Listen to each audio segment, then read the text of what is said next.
Our next contest of the Better Photography Weekly Challenge is the world beyond your window. Our judge and mentor is Abeer Khan. A self-taught photographer and filmmaker, she's based in Bombay. She tries to interpret the relationship between the character and its space by observing a pattern in complex human acts and desires.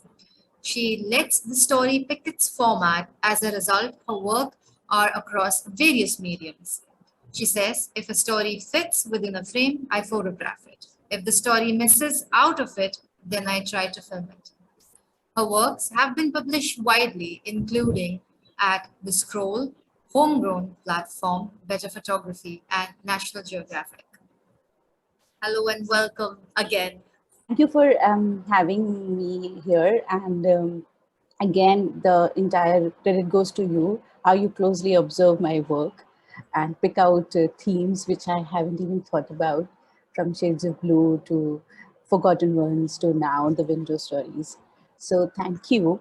And yeah, let's begin. So the world beyond your window. What I'm going to do here today is I want to point out the various significance and representation of windows in our daily lives and architecture. Because windows, like you stated, is a fairly easy theme to shoot.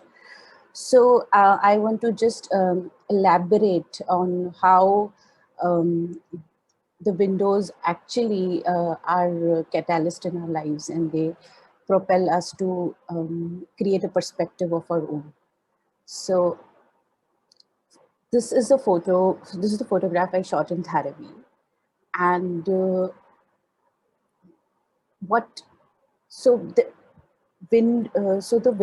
act of looking signifies intention. So one actually gets up and opens a window or opens the wheel, curtains khol ke, they actually look out. So it is intended. So there is an intention, which of course is a huge point of entire thing in photography, that the character or the subject is looking for something. So intention. Then the other is, see how this child is actually looking at a television through a window. So now the window is reversed here. We are not looking through the window, but the window is actually, window is like imagine it like a portal. We can look it from either ways.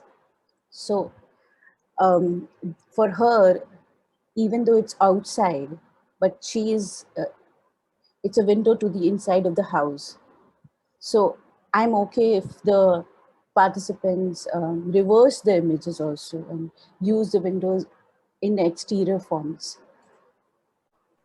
So this photograph actually speaks a lot to me because if you see, the more than 3/4 of the frame is filled with almost like a cage thing, which is a veil here. And she's trying to reach out for the rain because she wants to feel, of course she can see it, but she wants to feel the rain. And this is in transit. When I say in transit, means the windows of her buses, trains, rickshaws, cars, all of this. And here, her desire to feel the rain. So that's what the signification of the photograph is. You can see it, but she wants to feel it. And there's a bar, and over that there's almost like these very well knitted net. So there's no possibility for her to reach out, but then she's trying to find this place.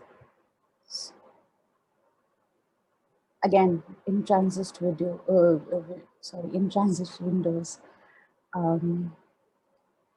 We all, especially in Mumbai, we have this window seat speciality, or maybe, we always like try to grab one in trains and all of it. So that signifies exploration of the subject, when we become the subject and we are seated in a window seat, and how we try to explore and imbibe all what is outside of the windows. So again, here, if you see the windows are reversed, you don't have to be the subject. You can also capture the subject who is in exploration, indicating exploration. Okay. So this one is, this is not a vignette. This is almost like I've shorted through those window bars. And so a window can actually be a sign of liberation and freedom, because it states how if you're in a dingy room, or if you're a room which has less air or anything, and if you look out. So I was lucky enough to find a landscape out of my window that day. So it, again, all the ideas, all the significations of portal and desire come into place here.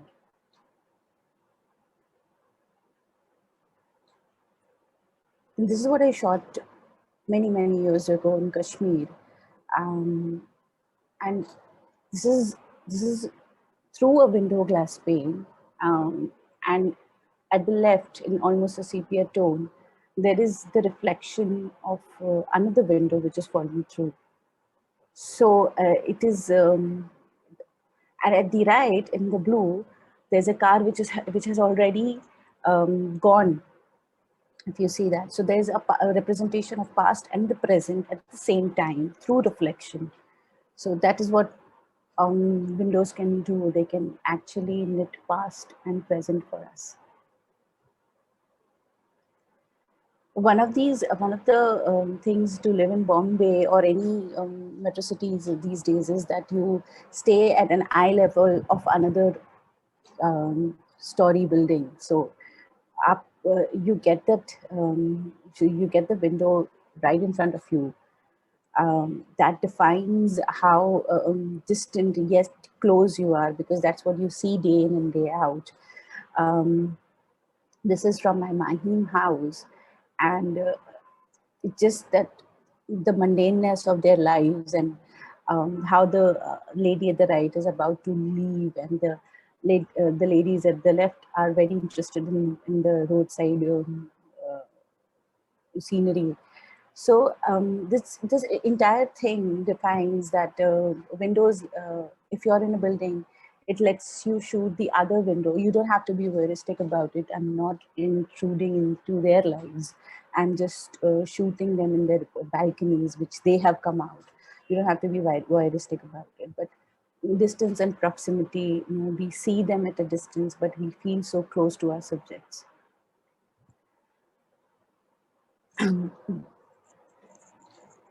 This reminds me, this is a photograph of Mumbai Days, of course, and this reminds me of this quote by Bekhlad, that says, "The house's welcome is so genuine that even what may be seen from the window belongs to it," which means that if you accept what the scenery of or any viewpoint the window is offering, you can decorate it and um, make the scenery from the window a part of your house. So that signifies acceptance. That signifies uh, what you have to do with and what you have to deal with, and you can actually own ways. So for me, I had plans. For some people, it could be another building, but how you deal with it in the interiors is acceptance.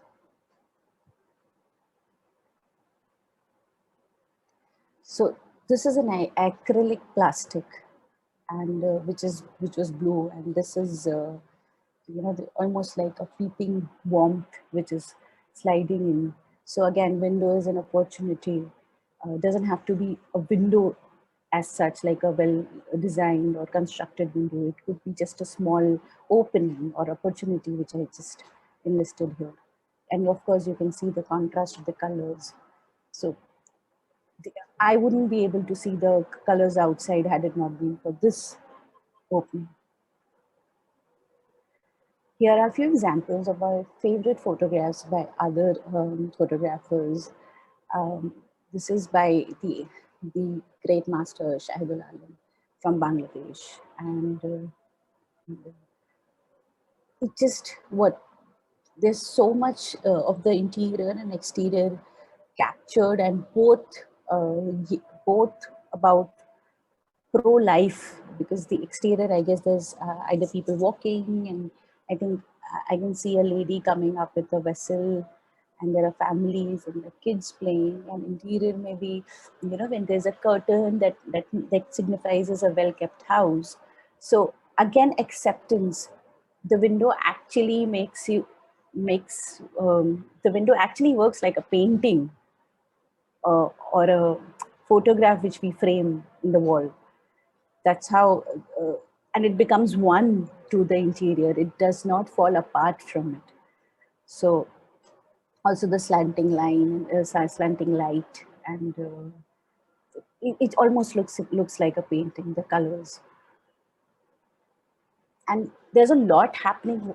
The beauty of this photograph is there's a lot happening outside the window in that small frame, and there's a lot, not a lot of things taking place inside. So just the wind blowing, and of course there's no human being inside, but just in that frame. So this is by Robin Hammond, and for me, he's one of the greatest photographers of our time right now. And the cement wall, the cracked cement wall, is in contrast with this small window. So the nature is taking place there. The colors are taking place there. The life is taking place there. Also, it's a window, then a door, then a window. So it's endless. And I think, I'm not sure, but it is from his series of Africa. And it also represents the mental health of the subjects he was shooting there. Going ahead is we have BK Deporter. Again, one of my favorite photographers, and she chose to travel through Egypt and stay with complete strangers and families, and she photographed houses and their lives. And this is such a beautiful photograph, because there's the Great Pyramid which you can see from the window, and so you don't need a painting, you don't need a photograph to hang it on the wall when you can actually witness the Great Pyramid. Also, I'm sure the architect of the house was very wise to have this as an opening. And then it's also, for me, it works as almost like a feminist photo, because she has the entire pyramid to herself, and by cooking, and she cooks there, and for me, I can see her making food and great meals for the family, but she can enjoy the view to herself.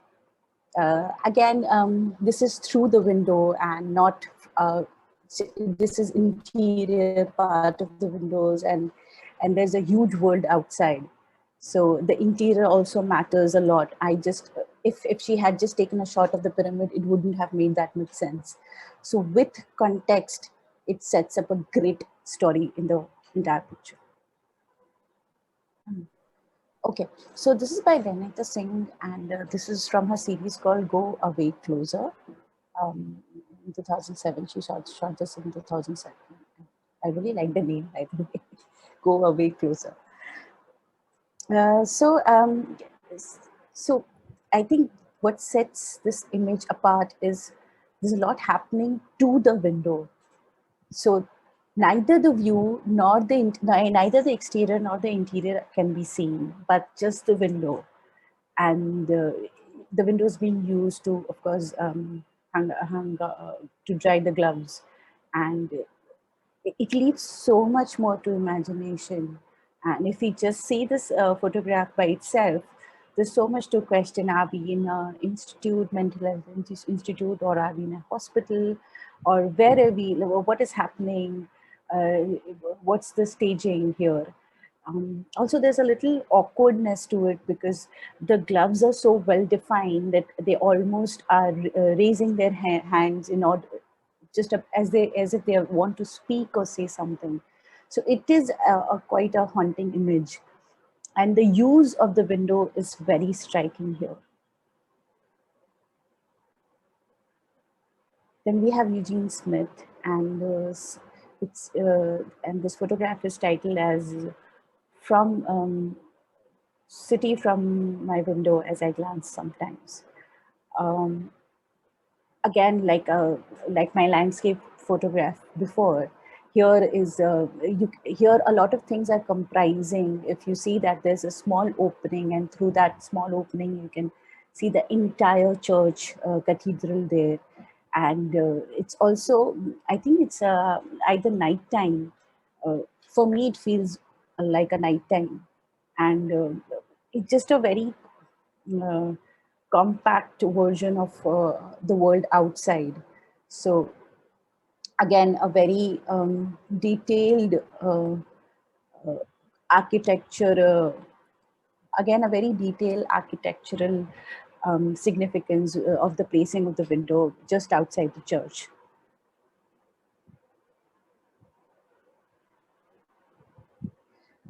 Then so the reflection and in a window is again a huge topic to explore.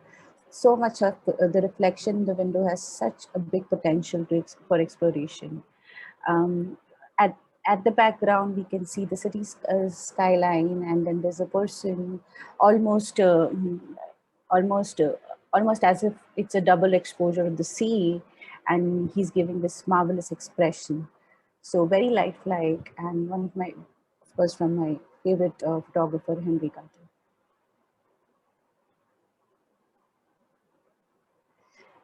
Then this is by Fritz Brill. Uh, there are three things to be pointed out that he's using. Of course, the most blatant thing is the eyes are the windows to the soul, and he actually, if you look at it, it feels like a complete image without even looking into it, without even looking into the face of the model. The other one is there's a lot of text which is going on in the wall, and it feels a little, of course it's projected and it feels, but it all comes together. So I'm okay if you use the windows as a small part of the entire photograph, but here had it not been for the window, it would have taken away a lot from the image though. And the last one is from my favorite filmmaker, Abbas Kiarostami, and this is from his. This is a still from his This is a still from his film called 24 Frames, and I wonder. I wondered about this. I wondered about this precise decision to shoot it in black and white, um, because I think it just puts the interior and exterior so much in harmony together, and it makes me the entire photographs makes me feel very settled, and it makes me think actually. And that's what windows are supposed to do. The windows are supposed to take you out from your space and teleport you to this world outside. So these are the examples which all of you can use for participation. Engage in a lot of engage in a lot of understanding of the windows as portal, desire, veil, freedom, liberation, all of things. And then, of course, go outside the window, inside the window, that windows in transit where people are going from buses, auto rickshaws, and all of this. So everything is accepted here, and it's a very easy thing to go about. And I wish you all the best.